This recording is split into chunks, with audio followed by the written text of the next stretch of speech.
भाग एक। गोलू का सपना। बहुत समय पहले की बात है। एक छोटे से गांव में गोलू नाम का एक नन्हा सा बच्चा रहता था।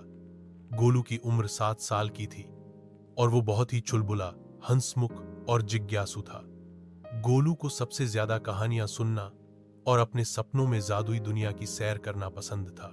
हर रात जब उसकी दादी उसे कहानी सुनाती, गोलू बड़ी बड़ी आंखें खोलकर उन्हें ध्यान से सुनता। कभी किसी जादुई पक्षी की कहानी, कभी किसी बोलने वाले बाघ की, तो कभी एक रहस्यमयी जंगल की।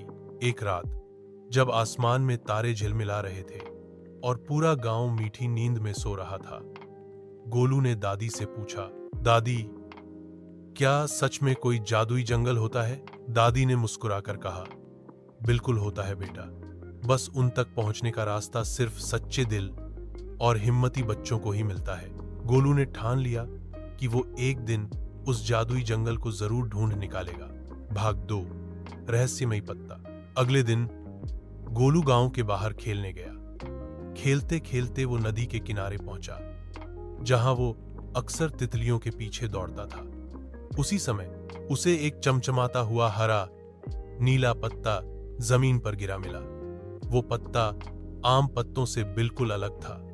वो कभी नीला, कभी हरा, कभी सुनहरा दिखता। गोलू ने वो पत्ता उठाया। तभी अचानक हवा तेज चलने लगी और पत्ते ने गोलू के हाथ में हल्की सी रोशनी फैलाई।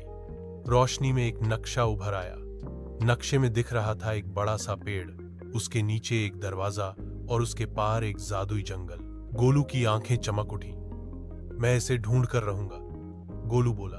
भाग 3। सफर की शुरुआत। गोलू ने अपने सबसे अच्छे दोस्त चिंकी बंदर को बुलाया। चिंकी बहुत चालाक और मजाकिया बंदर था। गोलू ने उसे पूरा किस्सा बताया और नक्शा दिखाया। चिंकी उछलते कूदते बोला, चलो गोलू, मुझे तो वैसे भी एडवेंचर पसंद है। फिर दोनों ने एक थैली में कुछ केले, बिस्कुट और एक पानी की बोतल रखी और निकल पड़े जादुई जंगल की तलाश में। रास्ते में उन्हें कई अजीब चीजें मिली। कभी खुद गाने वाले फूल, कभी जमीन पर लुढ़कती गेंद जैसी रंग बिरंगी चींटियां। एक जगह उन्होंने देखा एक पेड़ की डाल पर एक चिड़िया बैठी है जो इंसानों की तरह बातें कर रही थी। चिड़िया ने उनसे कहा, अगर जादुई जंगल जाना है तो पहले 3 सवालों का जवाब देना होगा। गोलू और चिंकी दोनों चौंक गए। पूछो पूछो, चिंकी ने हंसते हुए कहा। चिड़िया ने पहला सवाल पूछा, ऐसी कौन सी चीज है जो तुम्हारी है लेकिन उसका ज्यादा इस्तेमाल दूसरे करते हैं? गोलू ने सोचा और बोला, मेरा नाम। चिड़िया मुस्कुराई, बिल्कुल सही। अब दूसरा सवाल, ऐसी कौन सी चीज है जो टूटती है पर आवाज नहीं करती? चिंकी ने झट से कहा, एक सपना। चिड़िया ने खुशी से ताली बजाई। आखिरी सवाल, कौन सी चीज है जिसे जितना ज्यादा लोग बांटते हैं वो उतनी ही बढ़ती है? गोलू और चिंकी ने एक दूसरे की तरफ देखा और एक साथ बोले, खुशी। चिड़िया ने खुश होकर उन्हें आगे का रास्ता बता दिया। और कहानी सुनने के लिए नेक्स्ट पार्ट टेक केयर।